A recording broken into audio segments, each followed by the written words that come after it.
Hello everyone, Stephanie Newton here. Today I'm talking about a remedy called THUJA, and this is a homeopathic remedy, and I'm going to discuss with you what the things that it can help and the profile of someone who would benefit from this remedy. And I'm going to discuss 3 cases, one in a little more detail and the other 2 I have a couple blurbs. So if you have no idea what homeopathy is, check out this video because most people think it's like herbs and supplements, and it's not. Here's an example of what they look like. This is, I got this one from Whole Foods, and then you can also get them off the internet. They come in little white pellets or liquid form, and it's a unique subset of medicine that most people are not very familiar with. So I do suggest learning about it. Also, if you're interested in my free ebook, How to Use Homeopathy in Your Home, see that link below. That also will give you a little idea of what homeopathy is about. Okay, so I practice homeopathy, by the way, and from here in my home over Zoom. And one of my clients recently gave me some really great feedback about THUJA, the remedy that I suggested. So I'm going to give you an idea of the profile of the person that would benefit from THUJA. And if you're not too familiar with remedies, they work very much so on the emotional and mental level. They can also work on the physical level too, but I often choose based on emotional and mental features of the case, which remedy the person should get. And for this particular case, I chose THUJA as her constitutional remedy. And so basically the information about this remedy is that the person may be introverted. They may have dullness of mind. So sort of like brain fog, think of that, or just kind of dull, not sharp, not thinking with a lot of clarity. They may think that they're ugly or unclean. They may feel isolated and alone. They may feel different, like they don't belong. There's a fear of infections and germs. There's a delusion as if their body is fragile or made of glass. They also, it's not necessarily a delusion, they actually might feel fragile. I actually had this feeling in my pregnancy with my younger son, which I'll get to in a few minutes. This remedy is one that can clear the sycotic miasm. Doesn't mean psychotic, like you are acting psychotic. It's something totally different. Most people don't know what miasms mean. Don't worry about it. I'm just throwing it in there for people who understand what that means. But a person in that miasm they feel as if they have to wear a mask to hide who they are. So this remedy can also sort of help with that. People who feel like they can't be themselves and they feel a little different. The physical keynotes of this symptom are that they may have warts, and they may express that they feel as if they have an animal in their abdomen. So in other words, they're not actually feeling like they have an animal in their abdomen. They just might describe maybe some gastrointestinal symptoms, and they might say, it feels like there's something in there, that kind of thing. And they also might have asthma or respiratory issues. So THUJA can possibly work on chest issues. So in this case, this young lady first came to me a couple of years ago with mutism. And basically, she would only talk to her mom and usually not anyone else in the family. She just basically was acting mute. She also had been diagnosed with PANDAS, if you're familiar with that condition. That stands for Pediatric Autoimmune Neuropsychiatric Disorder Associated with Strep Infections. And that can also occur with other infections. That would be called PANS. And she has started talking to other people a lot, but there was still like this shyness, this just a little bit left that we wanted to get on top of. And so her mom came back to me with an email and said she's talking quite a bit more after THUJA. She asks a ton of questions during school. She interrupts so many times. I have to bite my tongue not to stop her because the truth is, I'm glad she is finally asking questions and engaging in the stories I am reading to her. She didn't speak for years, so I'm trying to be patient and let her get it all out. She is expressing her feelings more and just talking more all around. So this remedy really sort of like hit the nail on the head.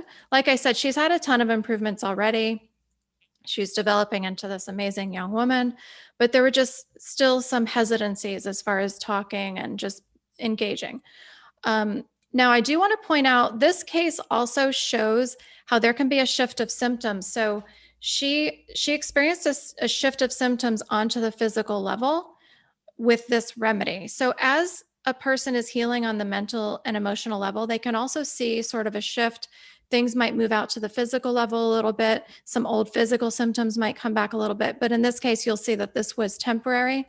So she also said, we definitely saw an improvement with this protocol, although her daughter did have physical aggravations, which she was pretty discouraged with.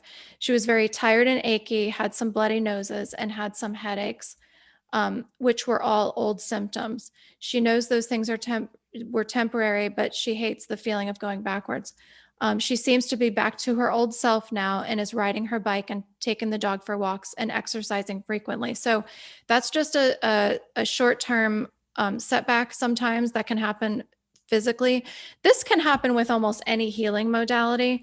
You can go on a strict, you can go like on a strict diet and experience a skin rash or some achiness or whatever. So that can happen with a good remedy. So what's interesting is this remedy was my younger son's first remedy, and it was also my mom's first remedy. I'm not going to talk too much about my mom's case, but it definitely worked very deep on anxiety. I'm not going to go into detail in case you know my mom. It made her feel much more relaxed, and she said she calls it her happy pill. So every once in a while, I'll put her back on this remedy, and she always is like, "Yay, my happy pill!" She's excited when she gets to go back on this remedy. My younger son, he became less emotional.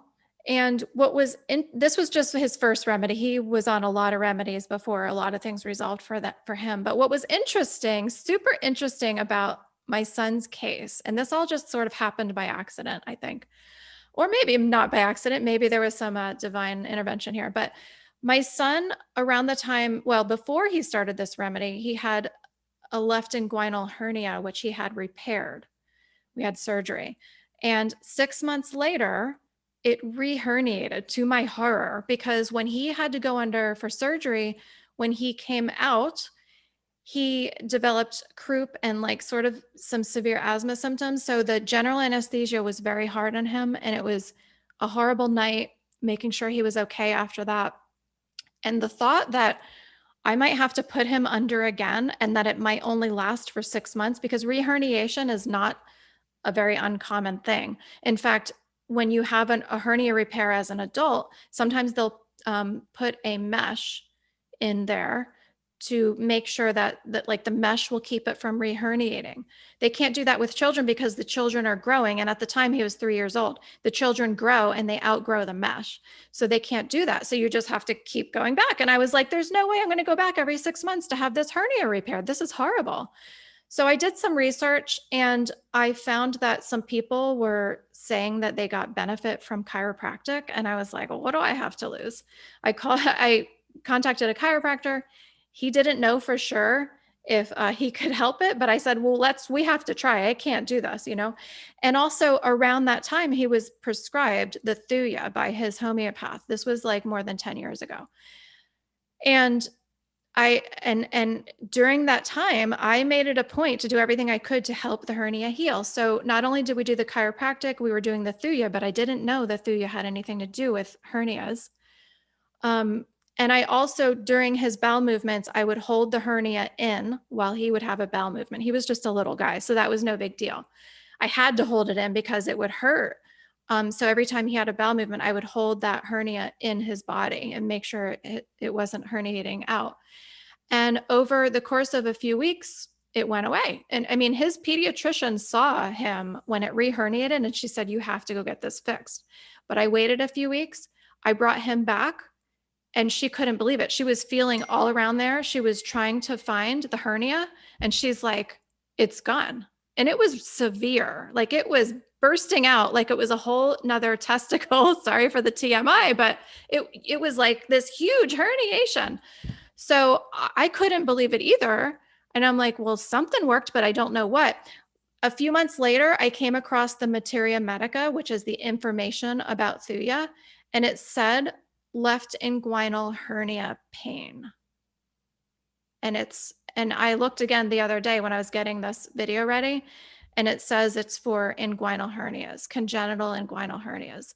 So I was like, that is so bizarre that he happened to be on that remedy during the time that I was trying to fix his hernia, and it fixed. And by the way, fast forward 10 years, it hasn't reherniated. And he's like, nobody, I don't have to help him when he's having bowel movements. Everything is chill. So that was crazy. Who knows? Maybe it was the chiropractic.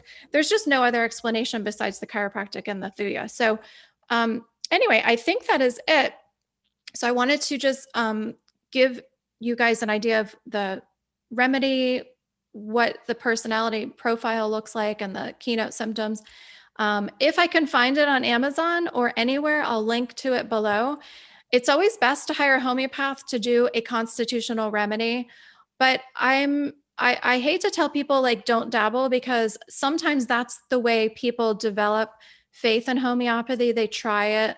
It's best to try it for more acute situations, but which, by the way, you can look at the links down below. I have some information about acute homeopathy books and kits that you can have in your home, and you can dabble whenever you have an acute like illness, and you can dabble in it and see how powerful it really is. But hopefully that helps somebody. Let me know if you guys have any questions below. Let me know if you try it, and I'll talk to y'all later. Bye-bye.